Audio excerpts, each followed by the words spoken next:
na silang lahat sa akin. Ako na ang bahala, ang salita ng Diyos. Sabay nagising ako ang mensahe ng Diyos. Pag-usapan natin ito sa darating na linggo sa gagawin kong Zoom meeting, same time, 9 a.m. oras sa Pilipinas. Ngayon, ano yun? Ibig sabihin nun?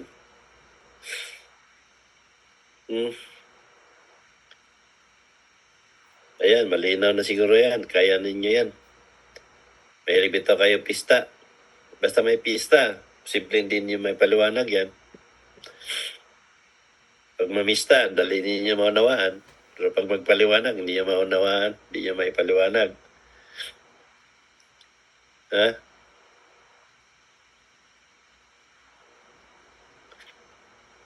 Dapat kayo magpaliwanag yan kasi kayo ang namista.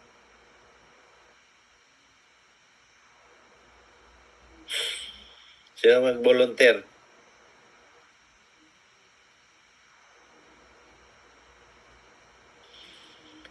Binigay na lahat to. Magpaliwanag na lang. Baka gusto pa siguro ninyo bring house para magpaliwanag. Ha? Oh, bring house. Yung dalhin nyo yung bahay ba? Sama na yung mayari ng nagpista. Sama-sama na kayo. Bring house eh. Pre, wala bang pre? Uwi na ko pre. Yung... Dalhan na pati balay pre. Bring house. Di ba? Gipakaon ha. Gusto pa iwi pati balay. Tawag na bring house. Daha balay pre. Ayaw volunteer.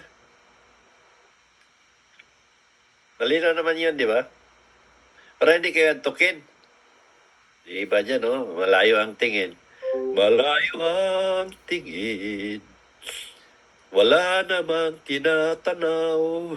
Yan pala'y duling.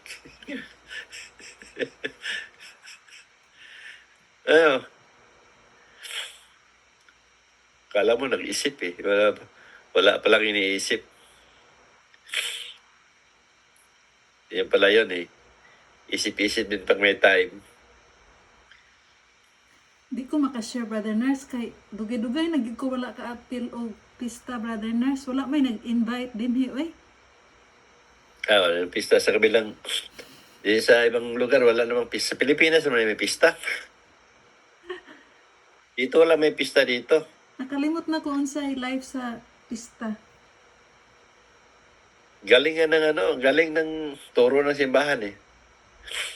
Mayroon silang pista ng Mahal na Birhen, pista ng Santo Niño, pista ng mga patay, pista ng pagkabuhay. Ano pa ang ibang pista na ninyo? Pista. Maraming pista ang sa Katoliko. Kaya nga ito, Katoliko eh. Kaya tawag Katoliko. Katoliko.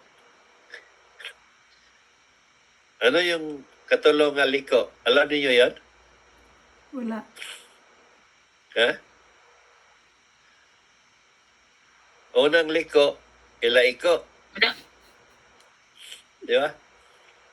Pangalawang liko, Kantiko. ha? Kanino yan? Inyo?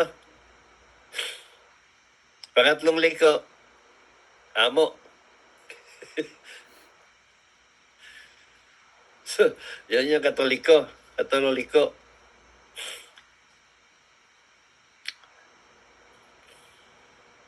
So, ibig sabihin ng Diyos na ito, paliwanag ko na sa inyo kasi yung iba dyan, nantok na. Baka naman magiginip yan at sila magpaliwanag. Mapalitan pa tayo dito, kaya ako na lang magpaliwanag bago sila managinip.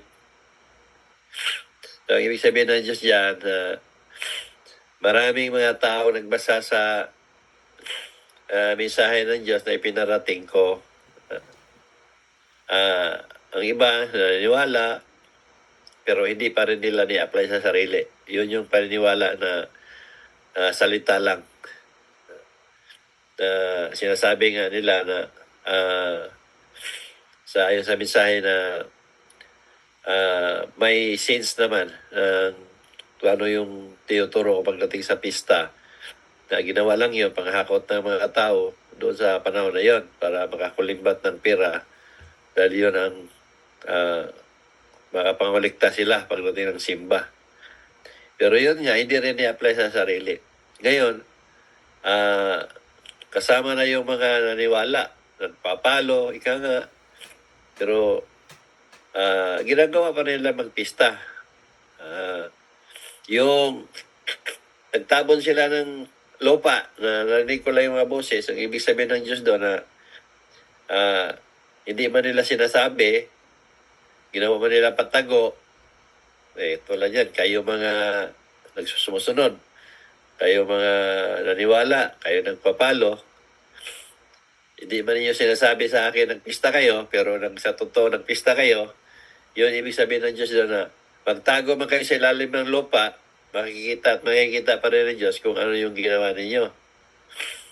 So nawala yung sinasabi yung paniniwala, kasi yung nga sinabi ng Diyos na tatlo lang kailangan niya sa tao, pagbabago, pagsisitubos sa paniniwala. So yun yung ibig sabihin ng Diyos na nagtabo ng lupa. So yung nag-aaway, yun nga, literally nangyayari yan. Mula pa noon, marami akong encounter na ang asawa naniniwala. Ngayon, nag-aaway sila ng asawa niya kasi nga, bakit naniwala sa akin sa mga turo ko. At yun nga, pero akong, kung kalimutan ko pangalan no, na taga-Tabato man siguro yun, na nagamot ko yung asawa at anak, pati sa COVID pa, nakamot ko sa COVID yun. Ang asawa noon, abroad, Saudi man siguro yan. Ngayon nung umuwi, nag-usap kami nung lalaki, kasi pati yung anak, dahil galit na galit yung nanay nila, asawa, na naniwala sa akin na timing na doon yung asawa niya.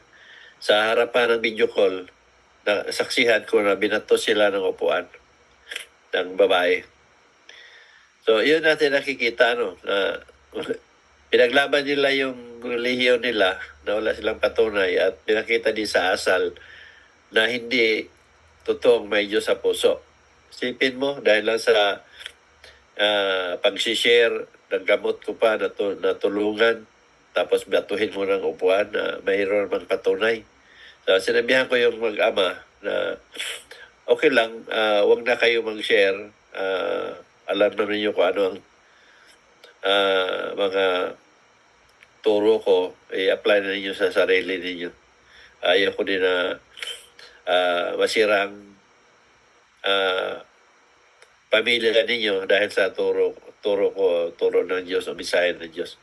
Alam ng Diyos ang lahat. Nasa inyo yon ang pasya, kung paano niyo i-apply sa sarili. Yun ang ginagawa ko. At yun nga, marami mga ganito pangyayari. Nakakalungkot kasi yan. Maraming mag-asawa, pamilya, na ang buong akala kasi nila na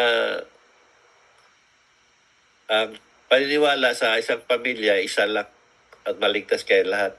Hindi po totoo yun. Kasi kanya-kanya tayo ng kaligtasan nga. Depende sa gawain niyo sa pang-araw-araw. Isa naman ang simbahan niyo, isa ang reliyon ninyo. Magkaiba naman kayo ng kalooban eh. Halimbawa, asawa ninyo, nakita ninyo, ganun. Pero sa labas ng bahay ninyo, hindi man nyo nababasa at nakikita ang gawain ng asawa ninyo. Yung mga anak ninyo, hawak ninyo sa leg, nasa simbahan kayo, sa araw ng simba, nandoon kayo. Pero pag nasa labas ng bahay ninyo, kung paano sa makikitungo sa kapwa niya, paano ang ginawa niya sa pang-araw-araw niya, hindi man ninyo alam yun eh. Alam ba ninyo na gawain niya alisunod na yun sa kautusan ng Diyos o kalooban ng Diyos, di ba? So, ganoon din sa inyo mismo. Kayo ang nakakaalam sa sarili niyo kung ano ang ginagawa niyo sa pang-araw-araw. Paano kayo makikitungo sa kapwa ninyo? Kasama ninyo sa trabaho, paano kayo makahalubilo sa mga tao na sa paligid ninyo? Di ba? So, walang silbi yun. Magsama ng simbahan ninyo, isang reliyon ninyo, kasi yun ang akala nyo, yun ang makapaligtas. Inuti lahat yun. Hindi yan ang totoo makapagligtas. Kasi nga, paniniwala ko nga, ang kaligtasan ay nasa atin yan, bawat isa sa atin, kung paano tayo nabubuhay. Kaya nga, maganda natin panlaminan yung gawain ng mga taong nasa simbahan Pare mismo binasagan ng Diyos na makasalanan. Ngayon, tingnan nyo na mismo yan kung saan kayo nalagay. Ang turo nila yun ang pinaniwalaan ninyo. Anong tawag sa inyo? Dinaberto. O anong gawain ng mga pare ninyo? Pastor ninyo? Molisya, rape, pangluloko, panglilinlang, panglalamang. Tingnan ninyo yung sarili niyo kung anong gawain niyo sa araw-araw. Di ba? Makita ninyo kung bakit binansagan ng Diyos na nabiyar makasalanan ng mga pare at pastor ninyo. So, hindi kayo magkalayo. Kasi nga, iyon din yung gawain niyo sa pang-araw-araw Kung paano kayo makikitungo, panglalamang, sa kapwa, panglilinlang. Yun din yung gawain niyo sa araw-araw. Hindi lang kayo matawag na nabiyar makasalanan kasi hindi kayo nagturo ng gamit ng salita at pangalan ng Diyos para kumita ng pera. Pero ang pinaniwalaan ninyo, turo nila, turo ng aparat pastor ninyo, yun ang nasunod ninyo. So ang pagsunod ninyo, nakasala kayo na hindi nyo sinasadya. Kaya naberto makasalanan kayo. Kayo yung unang mas madaling patawarin ng Diyos. Kung handa kayo magbago, magsisi, at tanggapin ang turo ng pinarating ko sa inyo. Pero kung hindi ninyo talaga kaya, ay din manatili kayong naberto. Dahil naberto, kasama kayo sa number 1 pagdating ng araw ng lilikas kayo sa mundo ng mga buhay. So kita-kita pa rin kayo doon. Mga mustahan kayo doon. Siguro sabihin nyo, Father, musta dyan? Mainit ka dito, sister Sagutin kayo. Sabi ng pare, ikaw dyan. Nandito lang ako nakapagsamaga. O diba? Paring apoy. Init. Bibo kayo doon, magituhan kayo. Diba? Sabi siguro, magpasalamat na kayo. Sabi ba, salamat tayo, sister, Father, kasi dito tayo, bibo dito. Doon sa paraiso, mingaw. So, di ba? So, yun yung kaibahan dyan sa sumusunod pero hindi na-apply sa sarili. At ang sumusunod mismo na na-apply sa sarili kung ano yung natutunan. Kasi yung sinasabi ka ng Diyos dyan, pagtabon man kayo sa lupa, wala kayong kawala. Dahil naririnig ng Diyos at nakita ng Diyos kung ano ang ginawa ninyo sa pang-araw-araw. Kayong mga nagpistang patago, na magtago lang kayo. Dahil sa bawat init na galing sa impyerno na maramdaman ang lupang tinatabo ninyo, bibitak at bibitak yon at lilitaw din kayo. Di ba? So wala kayong may tago sa Diyos dahil ang Diyos napaka-powerful. Panalaminan lang ninyo yung mga nagagawa ko. Hindi man ako Diyos, pero malinaw ang sinasabi ng Diyos. Bibigyan kita ng power of mind. Ang power of mind mo na yan is powerful yan. Dahil makakita ka ng kung anong meron sa isang tao. Ito, nagagawa ko to. Kung anong meron sa isang tao. Mas lalong powerful yan pag naging espiritu ka. Dahil makita ka ng kasalanan tao, buhay man at patay. Kahit matagal lang namatay. Ito, nagagawa ko to. At higit sa lahat, makita ka ng parating. At ito, nagagawa ko rin ito. Ngayon, ano ang Diyos? Na siya naman nagsasabi sa akin, bibigyan kita ng power of mind. Kung ako mismo kung yung tao nagkaroon nito, how much more pa kaya siya na mismo na nagbigay? Ibig sabihin, may power pa siya na masigit pa sa akin. Na ipinagkaloob niya para bilang backup doon sa mga mensahe niya na ipinarating ko para paniwalaan ninyo. Ngayon, kung isasabi ko sa inyo na tunay na may impyerno at ipaniwala ko sa inyo anong impyerno at tunay na may paraiso, yun nga lang. Nasa inyo ang pasya kung saan kayo mamili. Kaya sabi nga ng Diyos, maswerte ang mga taong naniwala sa iyo na ginamit ang kasangkapan. At ang hindi naniwala sa iyo, wala ka nang gagawin sa kanila. At silang lahat ipabayad na sa akin at akong bahala. O di ba? Hindi mahirap para sa akin. Pero kailangan kong gawin na magpaliwanag ng paliwanag kasi yung sinabi niya eh. Maggamot ka at mangaral. Pabalikin kita sa lupa, maggamot ka at mangaral. Iligtas mo ang mga tao. O di ba? Siya ang bahala. Pero dahil sa pag-ibig ng Diyos sa tao, nagsumika pa rin siya na mag-utos. Ginamit niya akong kasangkapan para magpaliwanag sa mga tao, manggamot at mangaral. Dahil alam ng Diyos talaga na ayaw niya na ang kaluluwa o espiritu ng tao sa kabilang buhay ay masunog doon sa impyerno. Kasi yun ang nilaan niya sa mga kaluluwa na hindi nakapagsisi at nakapagbago ang katawan nito ng buhay pa. Kaya pag wala ng choice talaga at yun ang gusto ng katawan ng tao, ayun na yung magdusa na siya sa impyerno na inilaan niya doon sa kabilang buhay. So na ang pasya na nasa sinyo mismo. Yung katawan niyo, sabihin niyo, espiritu ko na yun, di. Katawan ko lang yun. Eh. Kaya nandito lang sa lupa. Maging alikabok ako. Eh yung espiritu mo, nakakaramdam ng init yan. Nakasama yan sa power ng Diyos na ipinagkaloob. Kahit espiritu ka, nararamdaman mo yung init, sakit. Ako, hindi ko maramdaman yun kasi nasa paraiso ako. Labas-pasok ko sa paraiso eh. Di ba? Yung naramdaman ko na init nung nandun, sabi niya, halika, isama kita sa impyerno para may kwento ka sa mga tao. Sa ibabaw lang yun. Pero naramdaman ko yung init. O espiritu ako naramdaman ko yung init sa paa. Hindi ba ako pumasok eh. Sa labas na ako sa ibabaw.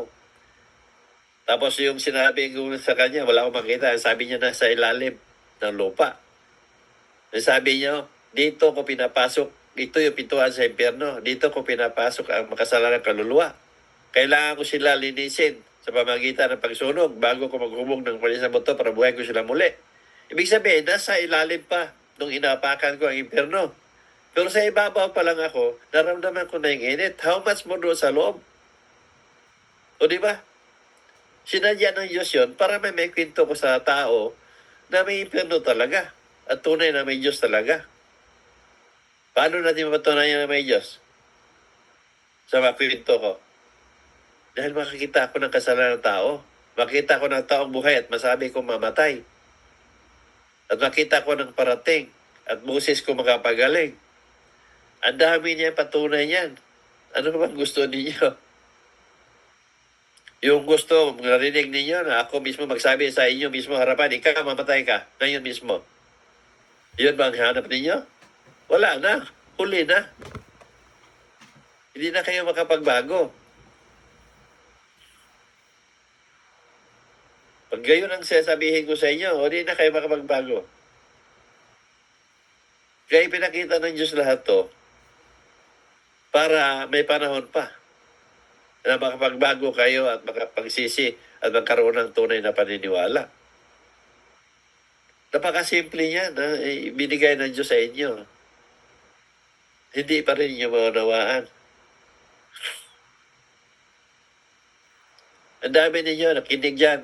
So, seryoso, nakinig. Tanungin mo, mabuti pa yung batang bagong panganak.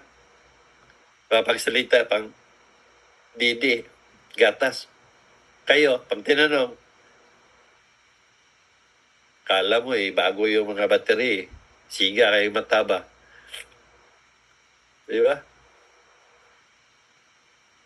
Nakakalungkot. Ganito ako magsalita kasi ito talagang dapat para matuto kayo mag-isip ng tama. Masakit man ito, pero ito ang reality sa buhay ng tao. Kailangan kong gawin talaga ang dapat at tama. Kung ano man yung salitang dapat kong bigkasin. Kasi ito magpamulat sa inyo ng tamang pag-iisip, paniniwala at pagmumulat sa katotohanan. Sinasabi ninyo palagi, mulat na ako. Oo nga, mulat kayo. Pero hindi naman kayo nakakita eh. May mga butas ang tainga ninyo, hindi naman nakakarinig. Dilat ang mata ninyo, hindi naman kayo nakakita. Ganon yun eh. Paliwanagan? Ako, kaya ko ipaliwanag sa inyo kung bakit totoo yung sinabi ko. Masakit lang isipin, masakit lang pakinggan ang mga sinabi ko. Dahil yun ang totoo. Ibalik niyo sa akin lahat yan. Nako, gagawin ko pa kayong vitamins. Yun ang kaibahan yan. Kaya walang reliyon, walang pare at pastor na makalapit sa akin. Kaya alam talaga nila, mas lalo akong ginaganahan pag umatake sila. Kaya gagawin ko silang vitamins. Kaya pag wala sila, kita ninyo, tahimik ako. Wala talaga. Walang mga live, walang mga mensahe. Pero pag meron, nako, para akong halaman na diligan ng ulan ng madaling araw ba, na pagsikat ng araw, humahalimuyak. Di ba? Muubakan ka ng mga bulaklak. Masigla. Ganon ako. Kaya subukan ninyo. Mag-comment lang kayo, i-live ninyo kung gusto ninyo, di ba? Bibo. Yun ang favorito ko eh. Kaya, iwan ko, kahit sa panggagamot, na tao natatakot na. Bakit natakot? Pero ba akong silipin sa inyo? Then, ano lang naman, hindi naman ako, kung may kakahiya man, mag-message lang, lang. Sabihin ko naman sa inyo na nakahiya.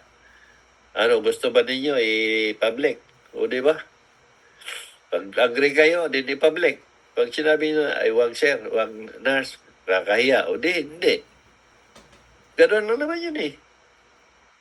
Basta ang hindi ko lang pinapublic yan, yung pagpatay, isa yan sa hindi ko pinapublic. Pero may ibang mga kasalanan na pwede naman i-public. Bakit ikaya ninyo? Patunayan nga natin sa tao na totoo makakita ako. Ngayon, pag hindi nyo hindi nyo ipapublic, patunay lang yan na hindi kayo lubos na naniwala at hindi nyo kaya ipagtanggol ng Diyos. Di ba? Isa yan sa way ng ginawa ng Diyos na ipagtanggol mo siya. Huwag kang matakot kung ano man yung nakita at hindi naman na ikahiya. Gano'n lang yun, kadali. So, yun lang, Miss Kay. Maraming salamat sa inyong lahat. Wala na yata.